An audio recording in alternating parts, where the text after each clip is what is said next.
भारत ने बांग्लादेश पर ऐसा नमक छिड़का है जिसकी जलन सालों तक रहेगी। दरअसल बांग्लादेश अपनी हैसियत और औकात दोनों भूल गया है। बांग्लादेश दुनिया को तो ये दिखा रहा है कि वो भारत से डरता नहीं है, लेकिन पर्दे के पीछे भारत से ही भीख मांग रहा है। मगर अब भारत ने भी बांग्लादेश को बेनकाब करना शुरू कर दिया है। भारत ने बहुत ही तगड़ा खेल खेल दिया है। गजब तो तब हुआ जब बांग्लादेश ने चुपचाप भारत से हजारों टन चावल मांगे, मगर भारत ने ये चावल कहीं और भेज दिए। इसी को कहते हैं भिगो भिगो कर मारना। चलिए अब आपको बताते हैं कि हुआ क्या है। दरअसल बांग्लादेश लगातार भारत को उकसा रहा था।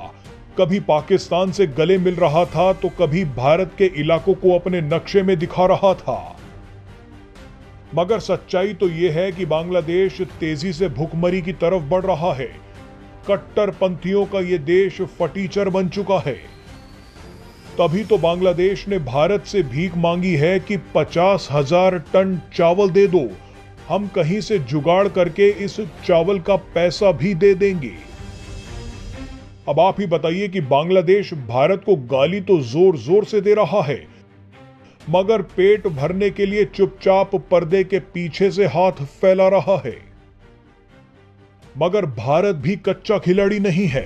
भारत ने बांग्लादेश की मांग को फिलहाल तो अनसुना कर दिया, लेकिन उसके बाद जो किया वो शानदार था। भारत ने बिना मांगे ही 1000 टन चावल अफ्रीका के एक छोटे से देश लिसोटो को भेज दिए। लिसोटो अफ्रीका का एक छोटा सा देश है जहां भयंकर खाद्य संकट आ गया है। लिसोटो में सूखा पड़ गया है, जिसकी वजह से इस देश के पास खाने के सामान की कमी हो गई है। लेकिन भारत ने बिना मांगे ही इस देश को 1000 मीट्रिक टन चावल भेज दिया है ताकि इस देश के लोगों का पेट भरा जा सके। भारत वो देश है जो बिना मांगे ही मदद करता है, बिना स्वार्थ के मदद करता है।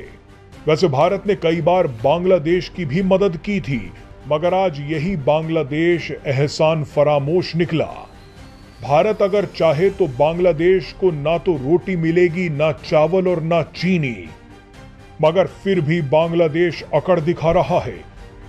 बांग्लादेश 3 तरफ से भारत से घिरा है और चौथी तरफ म्यांमार है। म्यांमार खुद बर्बादी से जूझ रहा है। ऐसे में जल्द से जल्द बांग्लादेश की कोई मदद कर सकता है तो वो सिर्फ और सिर्फ भारत है। बांग्लादेश भारत से चावल, चीनी, गेहूं, कपड़ा सब खरीदता है, मगर अब भारत के ही इलाकों पर कब्जे की बात कर रहा है। बांग्लादेश को पता होना चाहिए कि अगर भारत अपनी पर आ गया तो रातों रात बांग्लादेश खंडर बन जाएगा।